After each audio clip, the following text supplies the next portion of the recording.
안녕하세요. 제니 리딩입니다. 잘 지내셨어요? 오늘은 다치바나 다카시의 나는 이런 책을 읽어왔다를 같이 한번 읽어보겠습니다. 인간이 태어나서 자라는 과정은 다른 각도에서 보면 학습 과정의 반복이라고도 말할 수 있습니다. 인간은 갓난아이로 태어나 어머니나 주위 사람들과 정보를 주고받거나 영향을 받으면서 기본적인 몸의 움직임 등을 배워갑니다. 그 과정에서 DNA에 기억된 고유의 능력에 플러스 알파의 능력이 하나둘씩 더해지며 이때 뇌의 신경은 스스로 점점 복잡해지는 배선들을 만들어갑니다.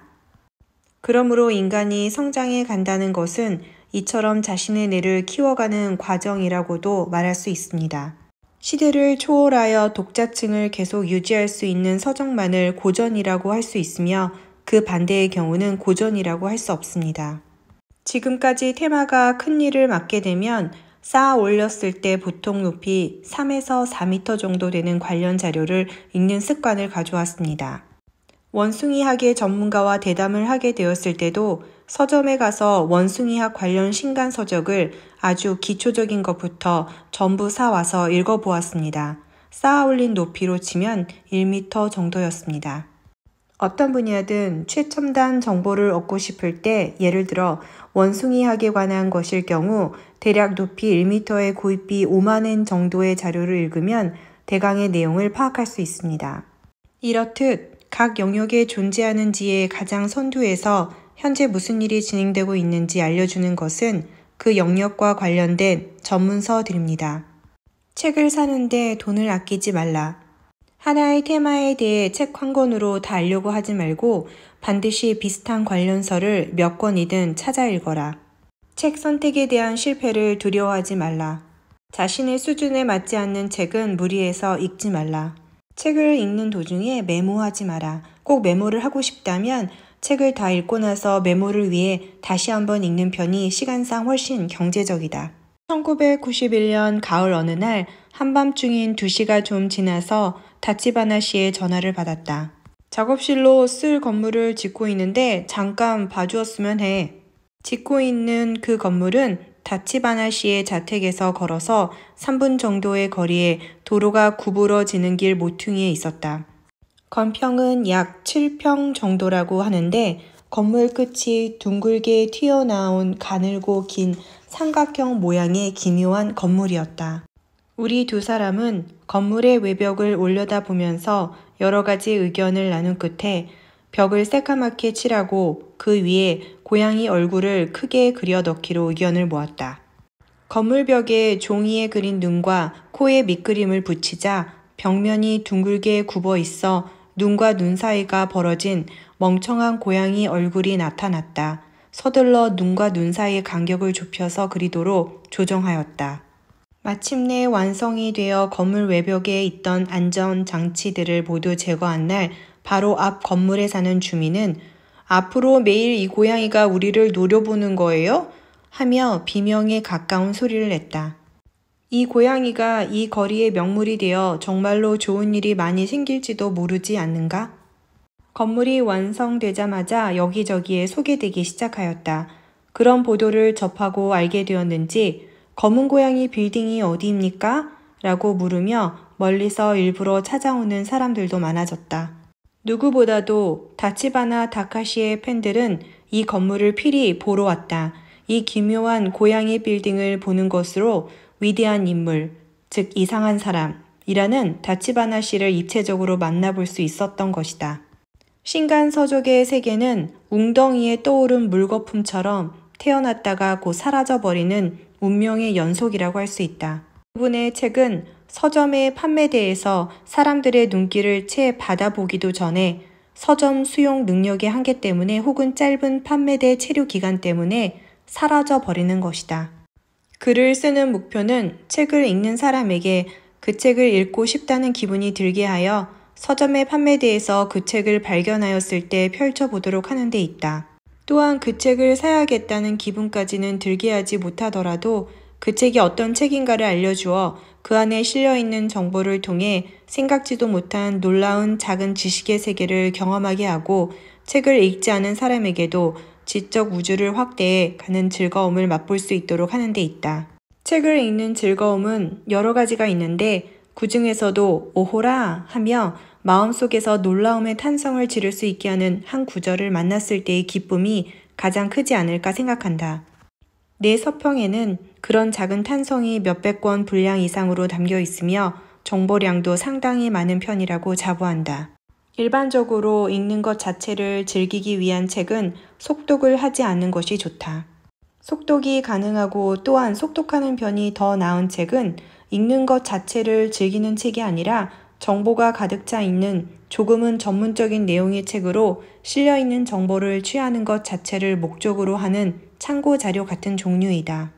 세부적인 사항을 먼저 읽고 나서 전체적으로 읽는 일반적인 책 읽기 순서와 정반대로 대략적인 파악에서 출발하여 조금씩 세세한 것을 파악해가는 방법은 책 읽기 방법 그 자체를 바꾸어 버리는 셈이다.